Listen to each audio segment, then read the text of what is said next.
Buenas tardes, ingeniero y compañeros. El día de hoy pues vamos a hablar sobre la transmisión de datos, respondiendo a una pregunta muy importante, que es de que, ¿qué sucede realmente detrás de nuestras pantallas cuando enviamos información por la red? Para ello hemos desarrollado una herramienta didáctica y visual, un simulador de transmisión de datos en Python. A lo largo de esta presentación les mostraremos el viaje completo que realiza la información desde que el usuario la ingresa, pasando por su traducción binaria, su codificación en banda base y finalmente su transmisión física en una señal analógica modulada. Tradicionalmente, la teoría de redes es abstracta. Estudiamos las ondas, el binario y los protocolos en papel. Nuestro proyecto aterriza esto. Es un simulador educativo interactivo. Su funcionamiento es directo. Toma una entrada generada por el usuario, que puede ser una cadena de texto o una dirección IP real, y realiza todo el procesamiento físico y de enlace de forma visual. El usuario puede ver en tiempo real cómo su dato se traduce a código binario de 8 bits, luego se plasma en una señal digital NRZ y finalmente se modula en una onda analógica mediante la técnica ASK. Lo más interesante es que aplicamos este análisis en entornos reales, como el direccionamiento IP que utiliza el sistema de gestión académica de nuestra universidad. Es como ver, es como ver cómo una carta escrita a mano es traducida a código Morse y luego transmitida mediante destellos de una linterna. Seguimos con los objetivos. Para guiar nuestro desarrollo, pues nos planteamos tres objetivos específicos. Primero, codificar y decodificar. Necesitamos que el software manejara con precisión matemática la conversión de caracteres ASCII e IPS versión 4 a bloques binarios estándar de 8 bits por bloque. Segundo, modular y transmitir. Queríamos modelar matemáticamente y graficar dos tipos de señales, la digital, banda de base no retorno a cero, NRZ, y la analógica modulada en amplitud, ASK. Y tercero, relacionar con la teoría. El simulador no debía ser solo código, cada botón y elemento gráfico debía corresponder de manera rigurosa al modelo de referencia OSI y aplicar fórmulas de frontera como el teorema de Nisquist. Tenemos la arquitectura del simulador. Veamos ahora el esqueleto de nuestro simulador. Diseñamos un flujo de datos secuencial sumamente limpio. Todo inicia en el componente entry, desde donde el usuario interactúa y digita el dato. Luego, este dato entra al procesador lógico. Si el usuario solicita ver la conversión base, se dispara la función tutorial binario. Si desea ver las señales físicas, el dato pasa a las funciones de análisis matemático, que son analizar B4 y analizar B6. Aquí es donde se aplican algoritmos con librerías de cálculo científico para modelar las ondas de modulación. El resultado no se queda en consola. El flujo termina inyectando estos gráficos de forma directa en el lienzo. A nivel de programación pura en Python, el sistema está estructurado sobre tres pilares fundamentales. La primera función, el tutorial binario, actúa como nuestro traductor. Extrae la cadena ingresada, valida mediante expresiones regulares, si es una dirección IP decimal separada por puntos, y de ser así, divide el dato en cuatro objetos para convertirlos a binario puro. La segunda función, analizar B4, es el corazón físico de la modulación estándar. Toma el binario, genera una matriz NRZ usando NumPy y simula matemáticamente la multiplicación de la portadora analógica senoidal para lograr la modulación ASK. Por último, analizar B6 actúa como nuestra versión de alto rendimiento. Está optimizada para manejar cadenas mucho más largas, calcula la eficiencia porcentual del protocolo y evalúa el costo espectral utilizando una portada de alta frecuencia. En lógica de capas del modelo OSI, pues una de las mayores innovaciones didácticas de este proyecto es que la interfaz gráfica del simulador mapea perfectamente el modelo OSI de la ISO, ¿no?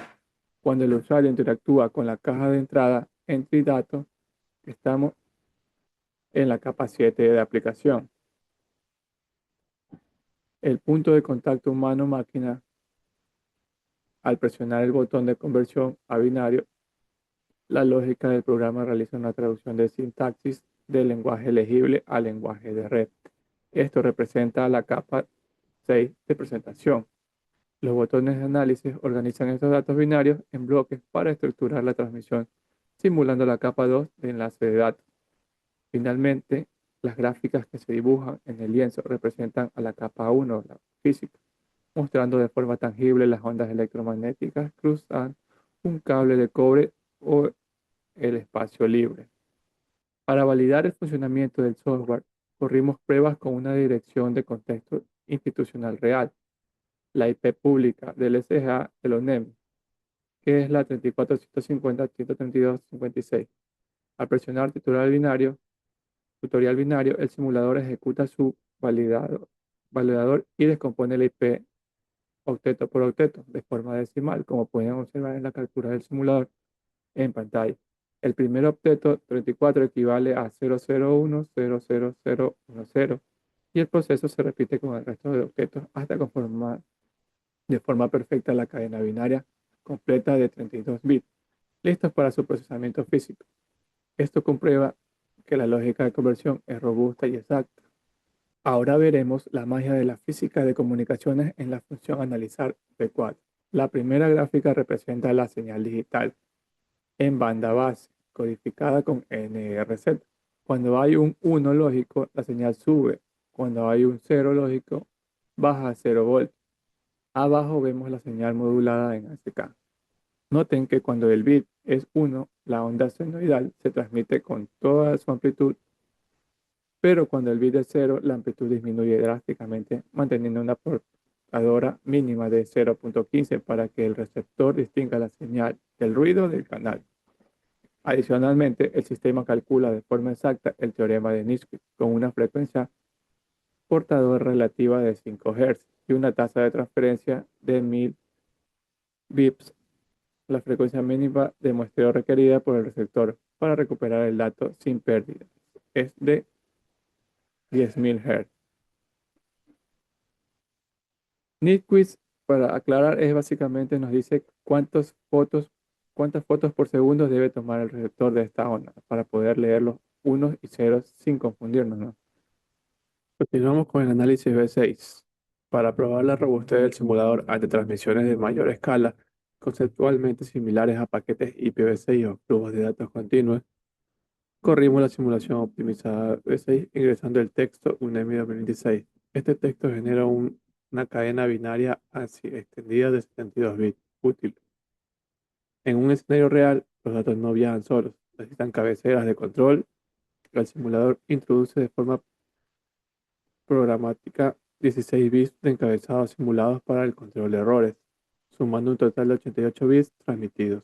Esto nos permite calcular la eficiencia del protocolo, que es de 81.82%. Además, la portada senoidal se incrementó a 8 Hz relativos para acelerar la transmisión. Con este incremento de frecuencia de portadora, el teorema de Nisquith nos advierte un cambio. La tasa de muestreo mínima requerida para el receptor asciende ahora a 16.000 Hz. Conclusiones. El desarrollo y las pruebas del simulador nos permiten llegar a tres grandes conclusiones de la ingeniería de redes. Primero, en cuanto a la modulación ASK, confirmamos que es extraordinariamente fácil de simular e implementar, pero su punto débil es su extrema vulnerabilidad ante el ruido eléctrico.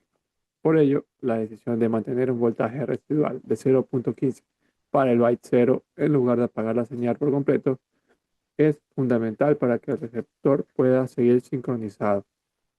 Segundo, el teorema de Nisquith nos demuestra la relación de costo-beneficio del hardware. Si queremos transmitir información de forma más rápida utilizando ondas de mayor frecuencia, nuestro receptor obligatoriamente requerirá procesadores con mayor frecuencia de reloj para muestrear la señal. Y tercero, la eficiencia de los protocolos. Nos recuerda que el ancho de banda ideal nunca es del 100%. Siempre debemos pagar un peaje en bytes de control para asegurar que los datos no lleguen corruptos. Bueno, con esto damos por concluida la exposición del simulador de transmisión de datos. Esperemos que esta herramienta visual sea de gran utilidad para que más estudiantes puedan visualizar de forma interactiva y real las bases conceptuales que sostienen la comunicación global hoy en día. Le agradecemos por tu atención. Muchísimas gracias.